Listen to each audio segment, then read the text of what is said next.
Supreme કોર્ટના અનામત મુદ્દે અલાયદા કાયદાના ચુકાદા સામે ધંધુકામાં હલ્લાબોલ સાથે વિરોધ. સમગ્ર ભારતમાં અને સમગ્ર રાજ્યમાં સુપ્રીમ કોર્ટ દ્વારા આપેલા અનામત મુદ્દે અલાયદા કાયદાના વિરોધમાં અનુસૂચિત જાતિ સમાજ, અનુસૂચિત જનજાતિ સમાજ, અન્ય સામાજિક સંગઠન તેમજ જુદી જુદી પાર્ટીઓએ જાહેર સમર્થન આપી વિરોધ દર્શાવ્યો. એવામાં અમદાવાદ જિલ્લાના ધંધુકા શહેર ખાતે સમગ્ર અનુસૂચિત જાતિ સમાજના જાગૃત નાગરિક દ્વારા ડોક્ટર બાબા સાહેબ આંબેડકર સ્ટેચ્યુને ફૂલહાર કરી બસ સ્ટેન્ડ 4 રસ્તા પાસે બેસી સૂત્રોચ્ચાર કરી વિરોધ દર્શાવવામાં આવ્યો. ધંધુકામાં વેપારીઓને પણ આ દિવસે બંધ પાડવા તેમજ સમર્થન આપવા આહવાન કરવામાં આવ્યું. ધંધુકા પોલીસ દ્વારા ધંધુકા તેમજ આજુબાજુના કોઈ અનિચ્છનીય ઘટના ન બને તે માટે પેટ્રોલિંગ તેમજ બંદોબસ્ત ગોઠવવામાં આવ્યો. બ્યુરો રિપોર્ટ મહેશભાઈ ઉતરિયા, સુરેન્દ્રનગર.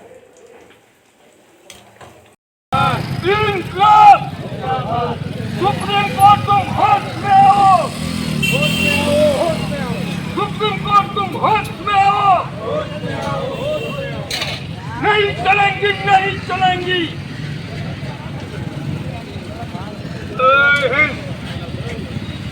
सामान्य जनताने खास जણાવવાનું કે માનનીય સુપ્રીમ કોર્ટની 7 જજની બંધારણીય બેન્ચે એસસી, એસટી અને ઓબીસી આ ત્રણેય જાતિમાં અંદર ડિવાઈડ કરવાનો જે ફેસલો આપ્યો છે સુપ્રીમ કોર્ટે, એ સમાજને ભાગલા પાડવાની નીતિ માટે આપ્યો છે અને મનોવાદી વિચારધારા છે. તો એસસી, એસટી અને ઓબીસી આ ત્રણેય જાગવાની જરૂર છે, ફક્ત દલિતોનું નથી, આ તમામ માટે છે. તો મહેરબાની કરી આ ભારત બંધને સંપૂર્ણ ટેકો આપો.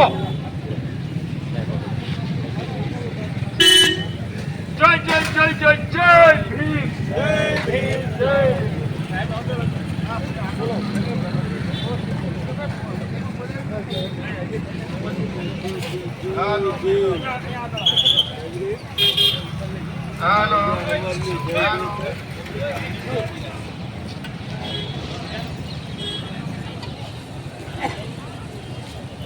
હેલો, નમસ્કાર. ધંધુકાના નગરજનો અને બહારગામથી જે હટાણો કરવા આવ્યા જે સાંભળે છે એ તમામને એક જાહેર વિનંતી છે કે સુપ્રીમ કોર્ટે હમણાં જ એક ચુકાદો એવો આપ્યો કે એસસી, એસટી, ઓબીસીની અંદર પણ અનામત લાગુ કરવી, એટલે અંદરો અંદર આ સમાજને બગાડવાની વાત આવી. એમાં એસસી અને એસટી તો 7% અને 2% છે, બાકી જે બક્ષીપંથ છે, જે ઓબીસી છે, એ મોટામાં મોટો વર્ગ છે. છતાં એ લોકો જાગતા નથી. ત્યારે આપણે જાગવું પડે. આપણે ક્યાં સુધી અંધારામાં રહીશું? આપણે આપણા હક અને આપણા અધિકારો માટે લડવાનું છે. આપ સૌને આહવાન છે કે જ્યારે જ્યારે આ સમાજને ખોટી રીતે હેરાન કરવાનો જ્યારે સરકાર કે કોર્ટ આદેશ આપે ત્યારે આપણે એકજૂટ થઈ અને એનો વિરોધ કરવો જોઈએ. હમણાં જ એક ખબર હોય તો યુપીએસસી એક પરિપત્ર કરી અને 45 એવા સચિવો અને સેક્રેટરીઓની ભરતી કરી ડાયરેક્ટ કંઈ પણ પરીક્ષા લીધા વગર, તો એને તાત્કાલિક સરકારે એટલો વિરોધ પક્ષે એટલો વિરોધ કર્યો કે જેથી કરીને એને 4 જ દિવસની અંદર પોતાનો આ પરિપત્ર પાછો ખેંચવો પડ્યો. એટલે આપણે જાગીશું, આપણા અધિકાર માટે જાગીશું તો સારામાં સારું છે. જય હિન્દ, જય ભારત. जब तक सूरज चांद रहेगा, जब तक सूरज चांद रहेगा, प्रेम से बोलो, प्रेम से बोलो, जोर से बोलो.